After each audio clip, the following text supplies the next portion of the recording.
My channel. कैसे हो आप सब? जैसे कि मैंने आपको बताया था एग्ज़ाम प्रिपरेशन चल रही है, तो आज फाइनली वो डे है जिसके लिए मैं तैयारी कर रही थी। आज एग्ज़ाम है मेरा, अभी मुझे जाना है। मेरी शिफ्ट आज सेकंड शिफ्ट है, आई मीन 3 शिफ्ट है इसमें। और मॉर्निंग के टाइम पे अभी 9 to 10, देन 11 जो होती है दोपहर की।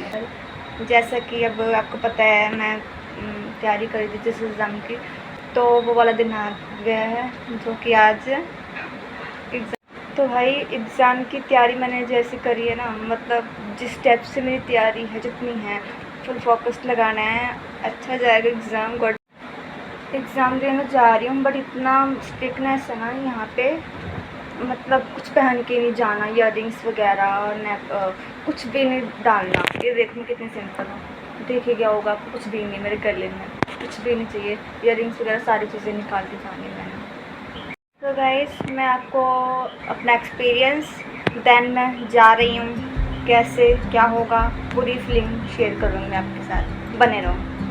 सो गाइस मैं घर से निकल चुकी थी, रैपिडो वाले आ गए थे मुझे ड्रॉप करने के लिए। देन उसके बाद थोड़ा ट्रैवल वगैरह करने के बाद में मैंने थोड़ा नोट वगैरह रीड किया।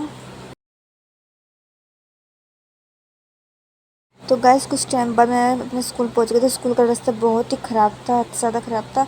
एंट्री नहीं हुई थी, एंट्री में मेरे में भी टाइम था, तो इसलिए मैं एग्ज़ाम दे के चली गई। बैग वैग सबमिट था। देन उसके बाद उस एग्ज़ाम देने के बाद मैंने फिर रैपिडो बुक की थी। उसके बाद उसका वेट किया, आई नहीं।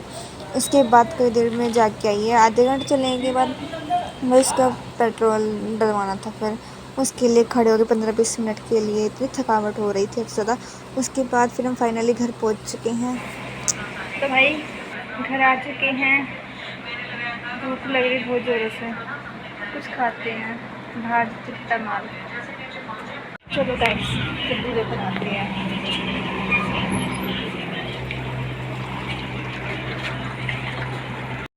ये देखो गाइस प्यारी गौ माता, हाँ जी कैसे बैठी हुई है। खा लो। गाइस ये कितना परेशान करती है, किसकी बड़ी बहन हूँ मैं। क्या है हो गया सारे? मेरे को नींद आ रही, सोने देना।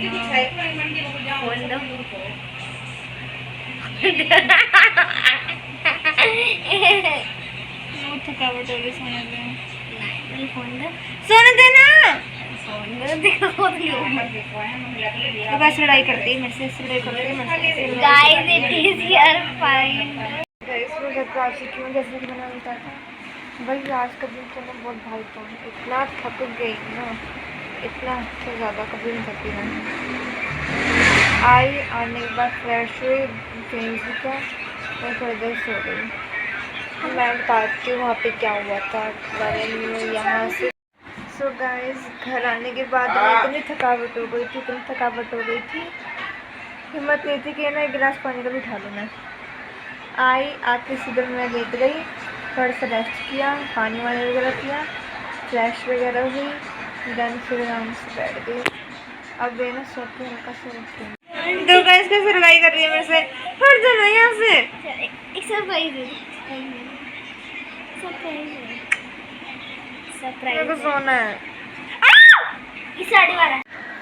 तो गाइस मैं यहाँ से गई थी, यहाँ से मैं चली गई, रैपिड वाले आ गए थे।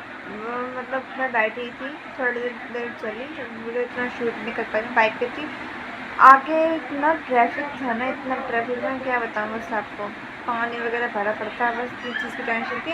टाइम से तो पहुँच जाऊँगी कि नहीं पहुँचूँगी। देन पहुँचने के बाद बच्चे पहुँचने के बाद तो ना हेजिटेशन और ज़्यादा बढ़ गई थी, इतने सारे में मैं अकेली। तब उसके बाद फिर मैंने उनको पेमेंट वगैरह किया, फिर मैं थोड़ा वेट करने लग गई। जैसे मैंने बताया था बाहर बहुत गंदा हाल था। स्कूल भी काफ़ी मस्त था, क्योंकि बैग वैग आपको पता ही है सबमिट होते हैं, तो मेरा बैग तो मैंने सबमिट कर दिया था, फ़ोन वगैरह सब साइलेंट था मेरा। देन मैं अंदर चली गई। अंदर जाने के बाद फिर मेरी चेकिंग हुई। चेकिंग होने के बाद उन्होंने ये क्या मैंने कहा था ना सब कुछ निकलवा देंगे, ईयरिंग्स वगैरह। अच्छी बात है, मैं घर से निकाल के गई थी पहले ही सुबह। जैसे कि मैं वहाँ पे मैंने उनको बताया था मैं गई थी, तो अंदर मतलब उन्होंने मेरे कार्ड वगैरह चेक किया, एडमिट कार्ड, फिर उन्होंने अंदर भेजा। लाइन बहुत बड़ी लगी हुई थी, इसलिए मैं खुद ज़्यादा लेट चली गई थी ताकि थोड़ा सही से टाइम आ जाएगा अपना और बिठाए रखेंगे वैसे फालतू में। तो फिर मैं ना अंदर चली गई। अंदर जाने के बाद फिर लाइन में लगी दैन उसके बाद उन्होंने चेकिंग वगैरह कान में कौन चेक करता है, मेरा कान चेक किया उन लोगों ने। और जिन्होंने शूज़ पहने हुए थे उसके शूज़ निकलवाए, ईयरिंग्स वगैरह निकलवाए। मैं तो बाहर निकाल के चली गई थी। दैन अंदर जाने के बाद उन्होंने कंप्यूटर पे अपना जो होता है हैंड का थंब टिक लिया उन्होंने। उसके बाद उन्होंने मुझे ऊपर भेजा। ऊपर भेजने के बाद फिर वहाँ पे मेरा आई कार्ड चेक हुआ। आई कार्ड चेक होने के बाद उन्होंने मेरी टिक ली। टिक लेने के बाद मुझे मेरा नंबर बताया कहाँ बैठा को कहाँ नहीं बैठा। बैठने के बाद कम से कम हाफ आवर्स, आधा घंटा मैं बैठी हुई। इतनी नींद आ रही थी ना हद से ज़्यादा। उसके बाद फिर बैठ के बस इतना प्रे करी कि जैसा भी जाए ना, मैंने जितनी प्रिपरेशन करी है उसके हिसाब से। बट मेरी मान के चलो 50% थी मेरी, और हुआ है था 100%। बट मैं करके तो आई हूँ, बस थोड़ा बहुत छोड़ा भी है बिकॉज नेगेटिव मार्किंग थी ना। अगर एक गला जाता ना तो 5, तो कम से कम 3 तो मेरे कटते क्योंकि मैंने रिस्क उठाना इसीलिए।